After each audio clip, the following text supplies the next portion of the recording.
Hey, what's up guys, Wade here, and I just wanted to show you my live streaming setup for the Cleveland Film Festival, so let's get right into it. So it's a pretty simple setup.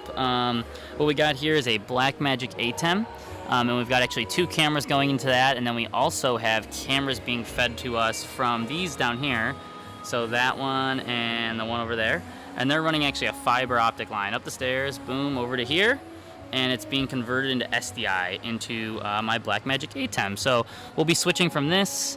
We're going to be recording on the mini recorder here, and then here on my camera it's just this Panasonic here. This is more my wide shot.